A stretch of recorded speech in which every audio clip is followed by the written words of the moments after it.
Yeah. It's a nice musical. So I like to live my life with music playing Yeah, in the exactly. background. Music and Yeah. all the people that helped us in the movie. Yeah.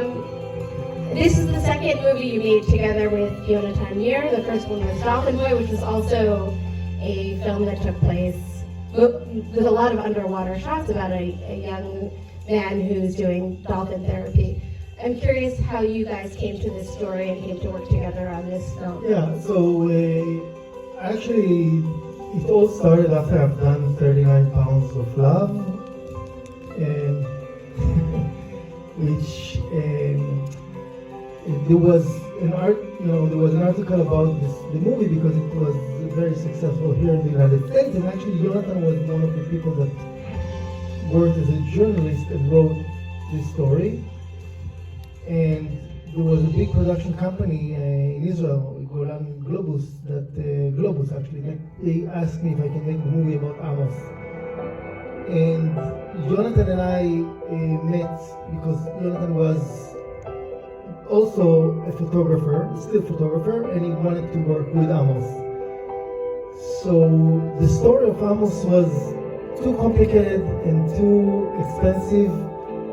And I asked Jonathan, do you have a story about dolphins? And that's how Dolphin Boy came about. So was Amos a known photographer in Israel? How did Jonathan come to know him? How did Globus know about him to begin with? Because he's Israeli, he's one of the world-known wildlife photographer. Everybody wanted to know more about him and make a movie about him. And because of the connection between Jonathan and Amos, and later between Jonathan and I and Amos, he agreed to let us go with him on the field and capture his life. And I imagine you knew he was doing these adventurous things and possibly even that he had this ambition of shooting a polar bear. Did you know about his backstory at the time?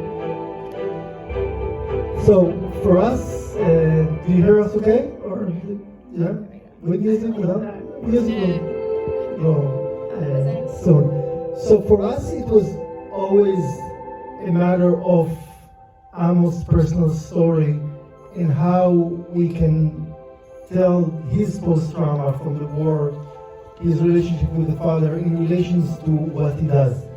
Like Dolphin Boy, that was a father and son story, and nature and healing from post-trauma story. Picture of his life was always has always those elements. So those are the elements that fascinated us. I think, as a filmmaker, you always tell your story, your point of view. And I always told Amos, we're not exactly telling your story the way you see it. We're telling your story the way we see you. And we were fascinated about his relationship with his father and with the backstory of the army, of him, actually being a soldier in the Israeli army in the Yom Kippur War, which was one of the most devastating war we've ever had.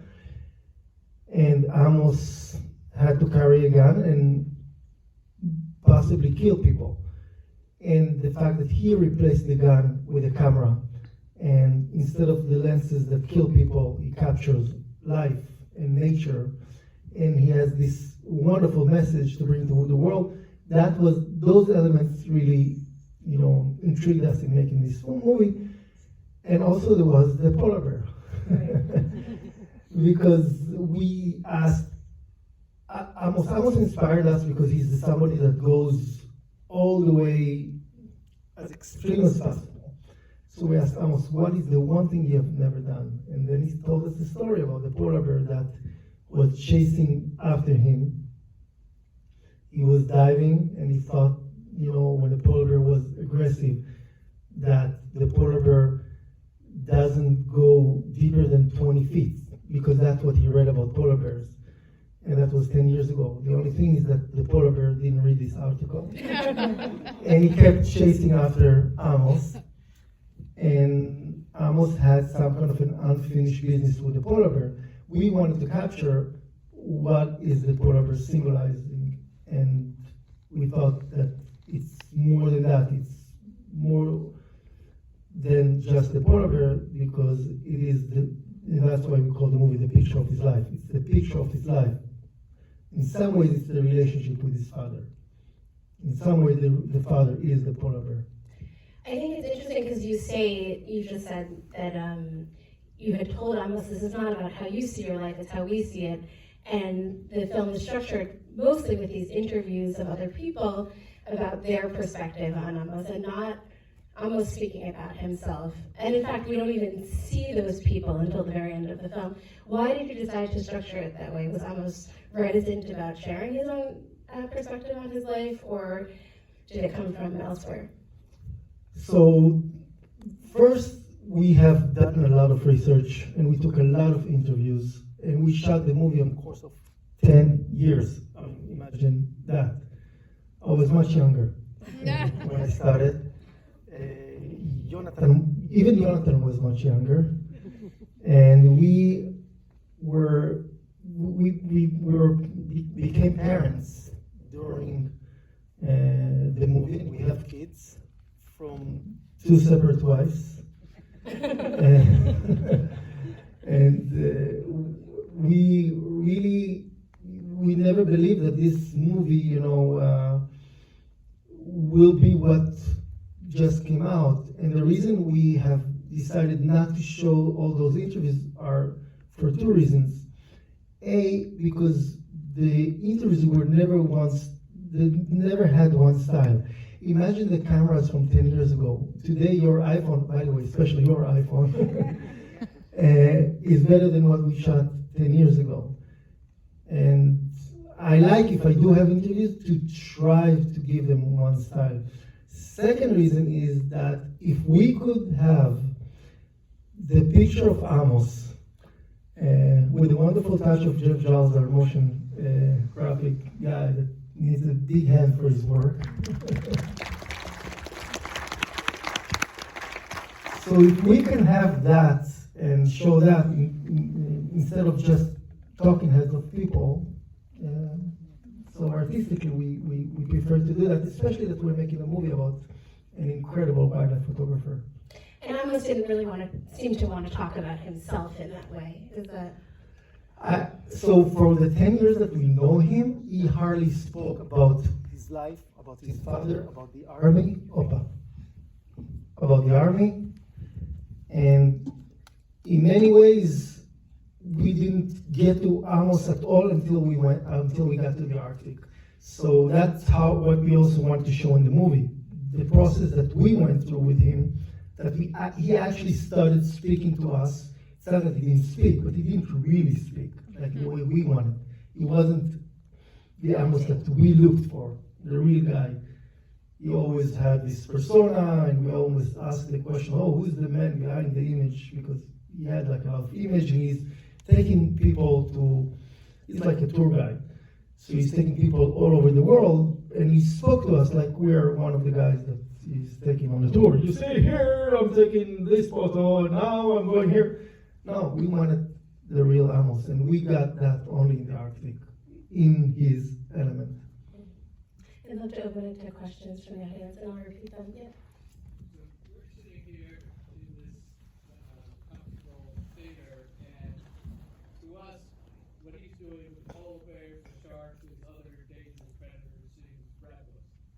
I'm sure he's not suicidal, but do you have an insight into how he has the confidence to have these encounters?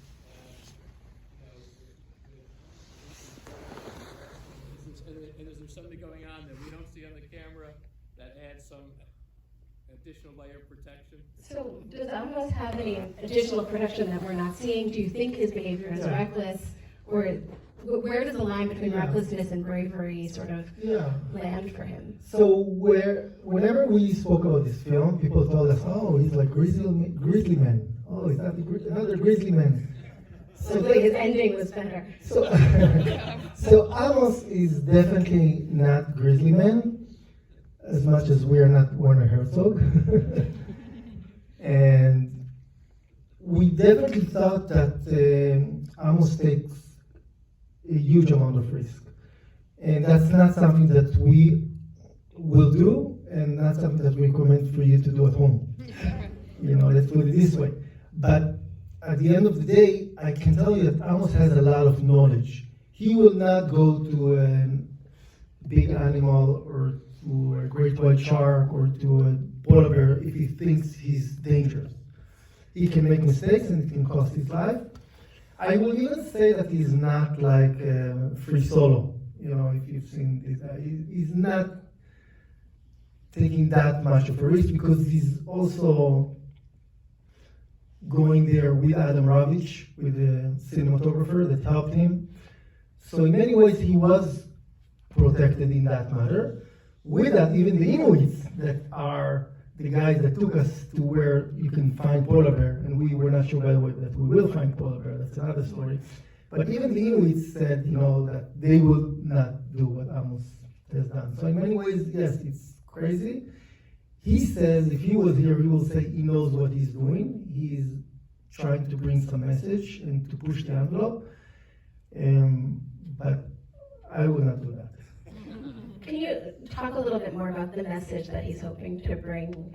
We're showing this as part of our Eye on the Environment series, and what he's hoping people will take away from this film and from his photography. We spoke about the fact that Amos was a soldier in the Israeli army, and he says in the movie that I'm now a soldier of Mother Nature.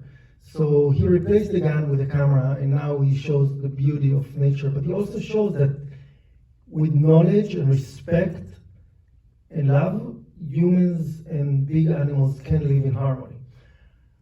I think, there is something beautiful in what Amos is doing because sometimes humans cannot live with each other. And when he shows that he can live in harmony with those animals that are so-called dangerous, and we know them as dangerous, and polar bears do eat people for lunch or for dinner or for breakfast. They just eat people, which means that we, for a week, it was very hard for us to go to the bathroom without somebody going with us with a gun. Or I had to go with Jonathan, which was very intimate.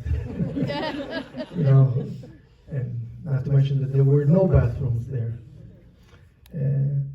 He wants to show that, especially that the polar bear is a symbol for the environment right now, for what happens with the global warming, that there can be beauty and there can be respect of humankind to the nature.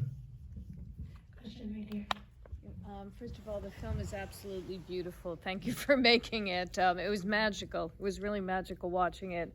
And in this setting, I'm really glad you brought it here. It was extraordinary. I am so glad that you did focus on his imagery, because his imagery really is magical and moving. I mean, I grew up, my father was a photographer, and, thank you. Photography is a beautiful medium, but it doesn't always have the emotion. His images of these animals were like nothing I've ever seen, incredibly emotional, leading up to the polar bear shot. It almost seemed like the universe shined down on him to get this mother bear and two cubs. I turned to my friend and I said, this bear should be more aggressive because it's a mother protecting its cubs. And yet it was this incredible moment of her really feeling trust around him. Was that real? This was, in these 10 years, it really was 5 days, and this was the penultimate moment? I'm curious how he I'm just blown away by that. Beautiful. How did you know? I mean, I had the same instinct when I saw that. I said, it's a mother with her cubs. She's clearly going to be more aggressive to him. How did you know that she wasn't going to be? What was he looking for? I will tell you more than that, and I don't show it in the movie. If I would have, people would have said, oh, you just put it up there and it's not real. A day before we found the mother and two cubs, and you need to understand, we were there, in August, there is almost no nighttime. It's almost 24 hours daylight. And we're there just on the boat looking for bears all the time. That's what we're doing. We didn't know even that we will find them. But there was one night, it was a night, it's daylight, so-called night, that Amos comes and say, I want to see a mother and two cubs. That's what I will see. And he always believed it.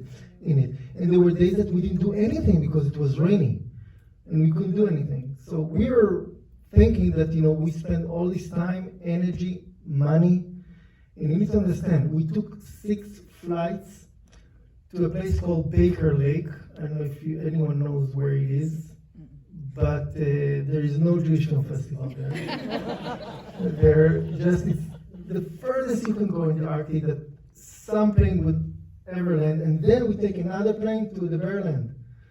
Okay, it was ridiculous where we've been. I still don't know where we've been. I just know that we took this plane with that pilot, which you've seen that I'm not sure your guys are going to take these guys as an Uber driver. But that's who we had to take us to the Bearland. And we had 5 days. We had 5 days because of budget, and we had 5 days because that was the season where you could find polar bear because of the ice that were melting there in that area. So it was pretty stressful. And we were ready to rewrite the script, the story, what will happen if we didn't find, just went and we didn't find. I don't know. I don't want to think about it. So in your words, it really was magical. It was. He Yeah. summoned it. What I particularly liked, and I'm so glad you said this, because the film, especially at the beginning, to me, it was very male. I felt it's men doing men things with big equipment. And that's fine. I love men and I love big equipment. So it's great. And then in the end, to hear you say, not only that because I thought, now we end with the female archetype swimming in the water with the 2 cubs like crawling up her legs and they're imitating each other. It's a perfect symbol of that.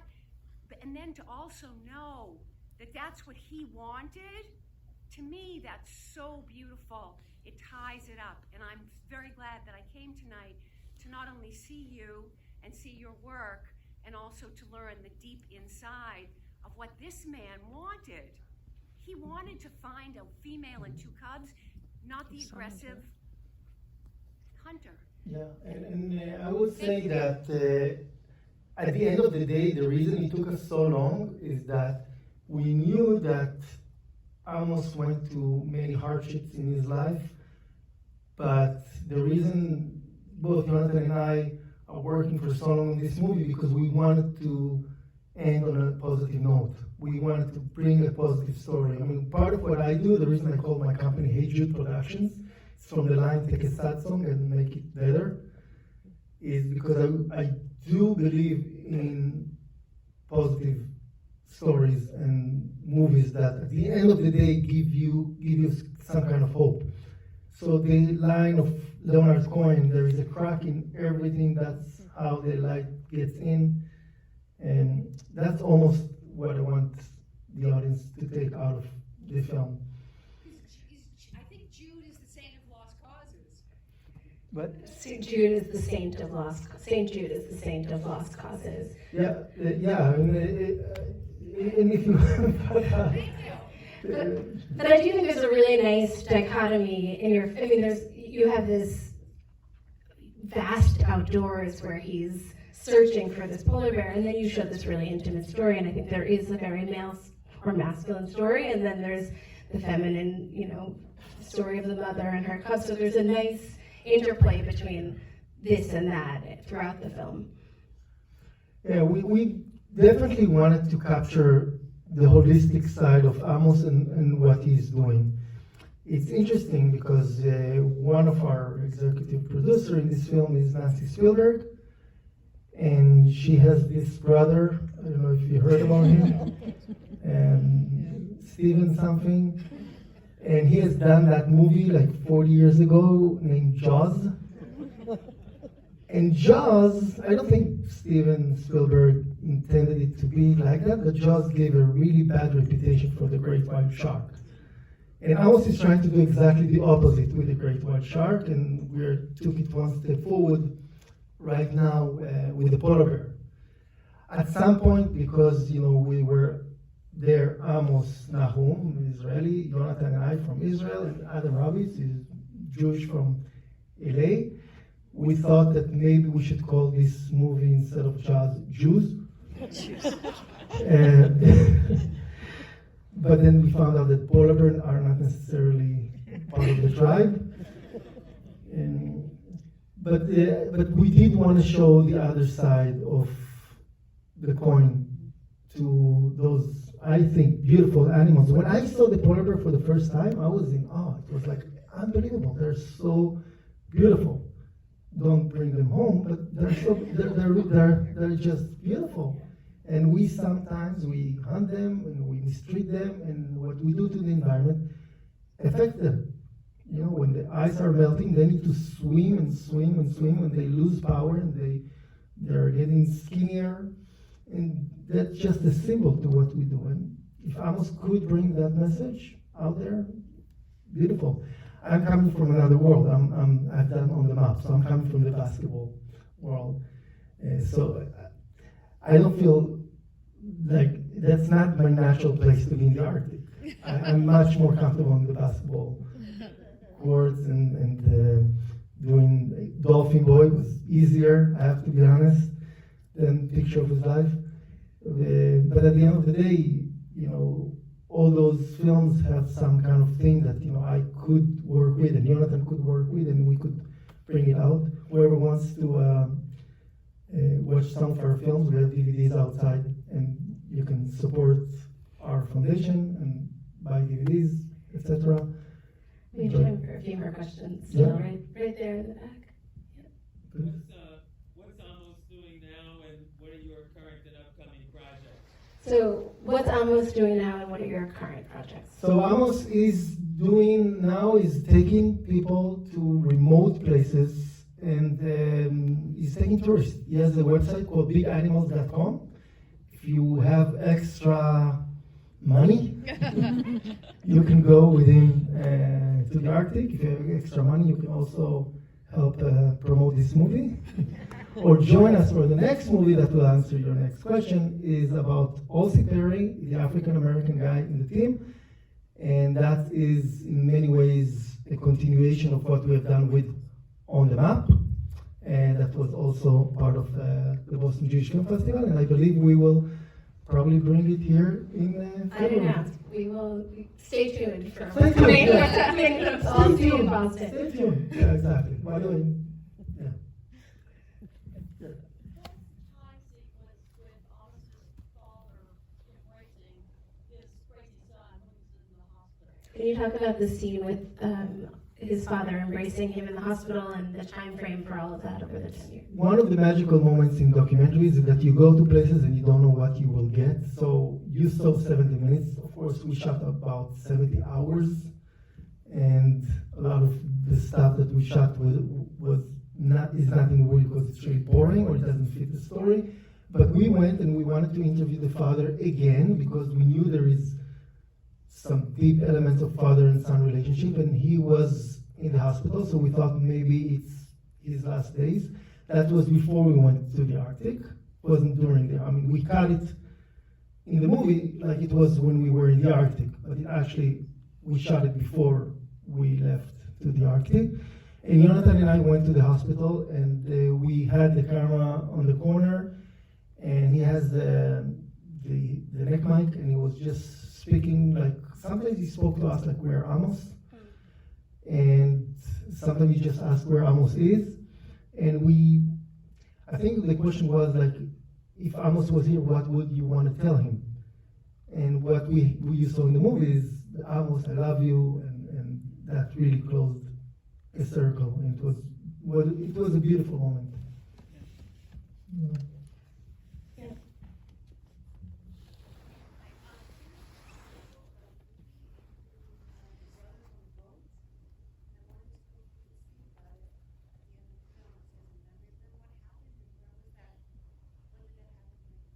Can you talk about what happened to Joe's brother and nephew at the end of the film? Yeah, both. Patrick and Martin from the family Kalujak, it was one family. And you saw Joe a lot in the movie, you saw also Patrick and Martin over there.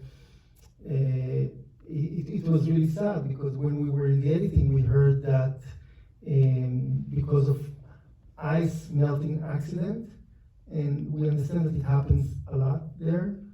And they died and they drowned.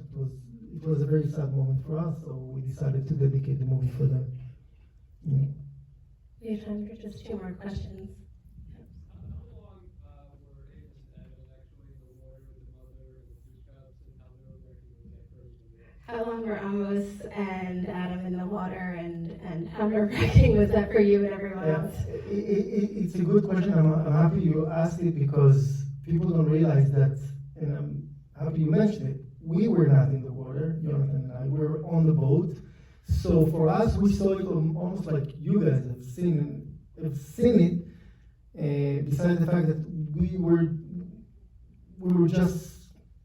just saw the water. We hoped we will not see any blood. Seriously. And when they came out and they were happy, we understood that they took it. Because you need to understand, we were far.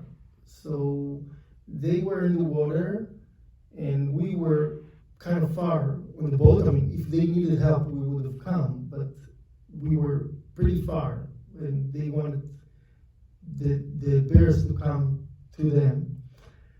And it could be like 10 minutes, 20 minutes. And Adam was in a cage and Amos was not? No one was in the cage. It was all face to face without protection. That's the main technique that Amos is doing, is taking pictures without any protections, face to face. And don't do it at home, but that's what he's doing.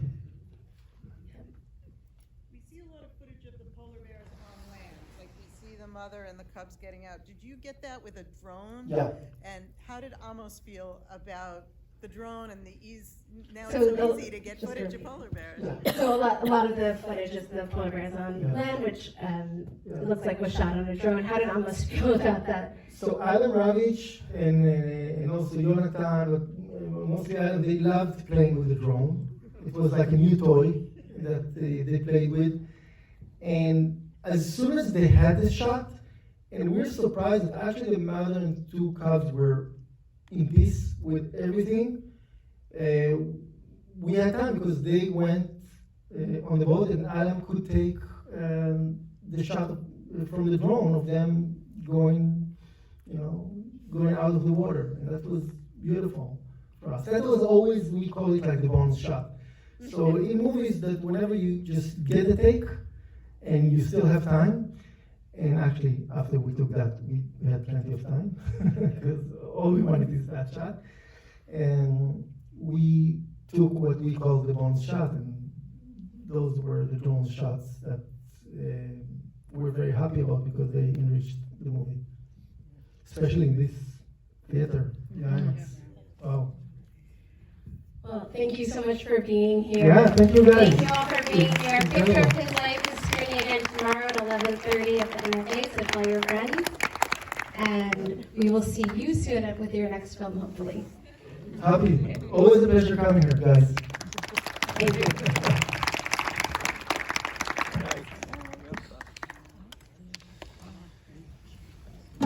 Okay. Excellent. Wow.